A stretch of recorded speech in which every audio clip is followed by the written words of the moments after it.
Frères et sœurs, aujourd'hui, mardi, après l'Épiphanie, nous sommes encore dans cette ivresse de l'Épiphanie, dans cette joie d'avoir pu voir Jésus se manifester à nous. Et la première épître de Saint Jean nous dit aujourd'hui « Dieu est amour ». Waouh, quelle parole! Et combien nous avons à garder cette parole dans nos cœurs. Dieu est amour. Jean nous avait déjà dit dans cette première épître, Dieu est lumière. Aujourd'hui, il nous dit, Dieu est amour. Et dans le mystère de l'Épiphanie, il est si important de voir que lumière et amour s'accompagnent. On ne peut vraiment aimer que dans la lumière et nous ne pouvons vraiment avoir la lumière que dans l'amour. Alors aujourd'hui, Dieu est amour. Gardons cette parole dans nos cœurs. Et puis, Saint Jean, dans sa première épître, continue. Voici comment l'amour de Dieu s'est manifesté parmi nous. Dieu a envoyé son Fils unique dans le monde pour que nous vivions par lui.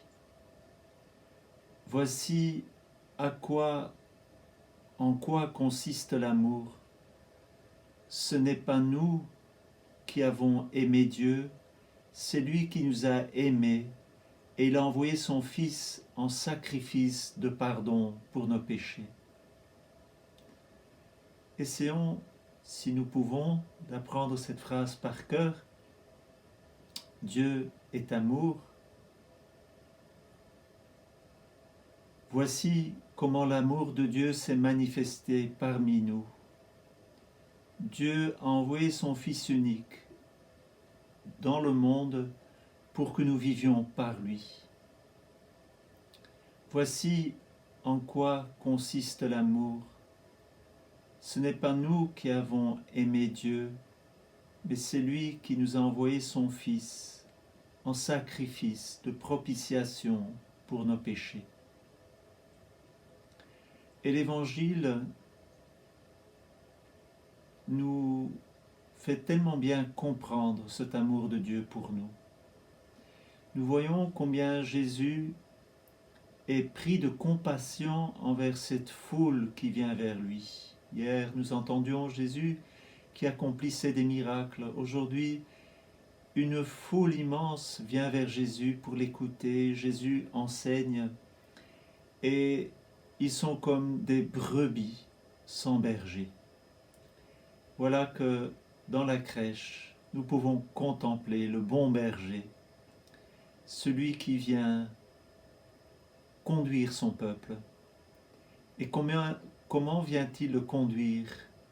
Entre autres, par le sacrement de l'Eucharistie, en se donnant comme nourriture. Quel amour Dieu nous a-t-il montré en se faisant notre pain, le pain de vie? N'est-ce pas pour cela que la Vierge Marie et Joseph l'ont déposé dans une mangeoire? Dès sa naissance, il est destiné à être le pain de vie. C'est ainsi qu'il est destiné à être notre pasteur, à être notre nourriture. La nourriture pour notre foi, la nourriture pour notre cœur, la nourriture pour notre vie.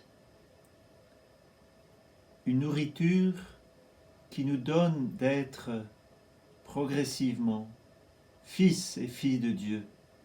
C'est-à-dire que nous atteignons une connaturalité avec Dieu. Nous sommes vraiment appelés, grâce à cet amour de Dieu qui est descendu jusqu'à nous, à remonter en étant fils et fils de Dieu. C'est là tout le mystère de Noël, c'est là tout le mystère de Pâques.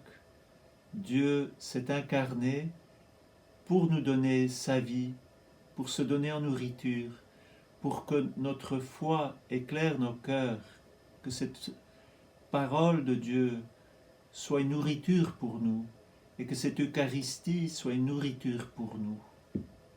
Rappelons-nous toujours que l'Eucharistie, c'est bienheureux les invités au festin des noces de l'agneau, ces noces de l'agneau que nous célébrons dans le repas de la parole, dans le repas de l'Eucharistie.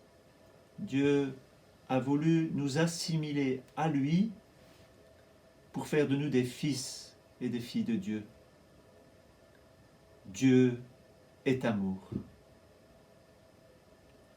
En ceci est l'amour.